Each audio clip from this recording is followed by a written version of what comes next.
ಅಲ್ಲ, ನೀವು ಹೇಳಿದ್ದು ಕರೆಕ್ಟ್. ವಲಯ ಅನ್ನೋದಾದರೂ ಬೆಟ್ರು. ಗಂಟಿ ಚೋರ ಅಂತ ನಾನು ಹೆಂಗ್ರಿ ಹೇಳ್ಕೊಳ್ಳೋದ? ಹಲಾಲ್ ಕೋರ ಅಂತ ನಾನು ಹೆಂಗ್ರಿ ಹೇಳ್ಕೊಳ್ಳೋದ? ಶಿಲೆ ಕ್ಯಾತ ಅಂತ ನಾನು ಹೆಂಗ್ರಿ ಹೇಳ್ಕೊಳ್ಳೋದ?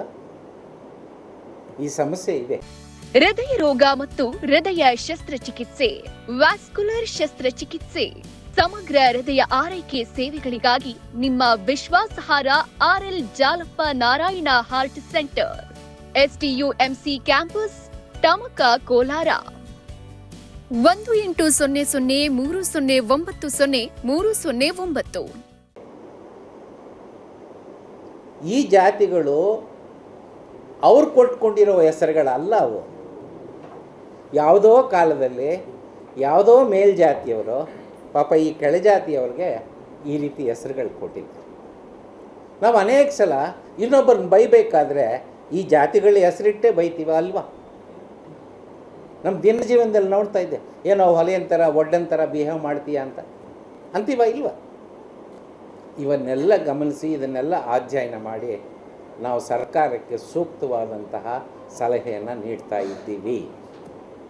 ಸರ್, ಈಗ ಜಾತಿನ ನಮೂದು ಮಾಡಿದರೆ ಮುಂದೆ ಏನಾದರೂ ಈ ಜಾತಿ ಸರ್ಟಿಫಿಕೇಟ್ ಎಲ್ಲ ಮಾಡಿಸ್ಕೊಂಡಿದ್ದಲ್ಲ, ಅದಕ್ಕೆ ತೊಂದರೆ ಆಗೋದು ಸರ್? ಇಲ್ಲ, ನಾವು ಹೇಳ್ತಾ ಇರೋದಿಷ್ಟೇ.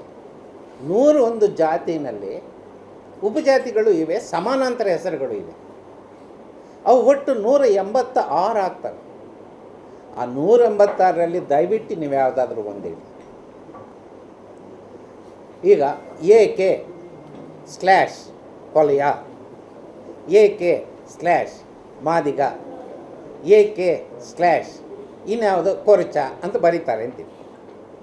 ಅದಕ್ಕೆ ಸಂಬಂಧಪಟ್ಟಂಗೆ ಸರ್ಟಿಫಿಕೇಟ್ಗೆ ಯಾವುದೇ ತೊಂದರೆ ಆದ ರೀತಿಯಲ್ಲಿ ಸರ್ಕಾರದಕ್ಕೆ ನಾವು ಗಮನ.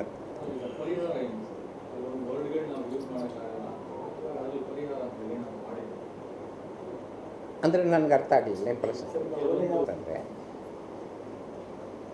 101 ಜಾತಿ ನಾನು ತಯಾರು ಮಾಡಿದ್ದಲ್ಲ.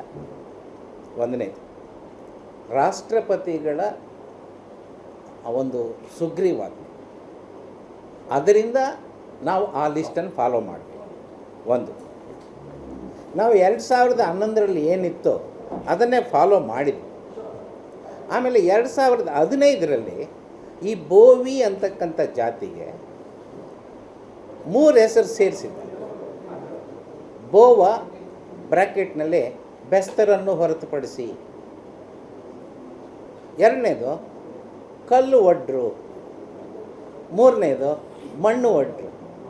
ಅದು ನಮ್ಮ ಗಮನಕ್ಕೆ ಬಂದಾಗ ನಾವು ತಕ್ಷಣ ಅದನ್ನು ವೆರಿಫಿಕೇಷನ್ ಮಾಡಿ ಅದು ಸರಿ ಇದೆ ಅಂತೇಳಿ ನಮ್ಮ ಆ್ಯಪಲ್ಲಿ ನಾವು ಸೇರಿಸ್ಕೊಂಡು. ಒಂದು, ಈ ಮಣ್ಣೊಡ್ರು ಕಲ್ಲೊಡ್ರು ಅನ್ನೋದ್ರ ಜೊತೆಗೆ ಕಲ್ಲು ಕುಟುಕರು, ಕಲ್ಲು ಕೆತ್ತನೆ ಮಾಡೋರು ಅಂತಾನೂ ಒಂದು ಕಸುಬನ್ನು ನಾವಲ್ಲಿ ಸೇರಿಸಿದ್ವಿ.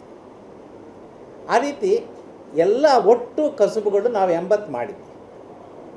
ಅದ್ರ ಕೊನೆಯಲ್ಲಿ ಹೇಳಿದ್ದೀವಿ, ಈ ಥರ ಯಾವುದು ಎಲ್ಲಿ ಬಿಟ್ಟೋಗಿದೆಯೋ ಈ ಥರದಲ್ಲಿ ಸೇರಿಸಿ ಸ್ವಾಮಿ.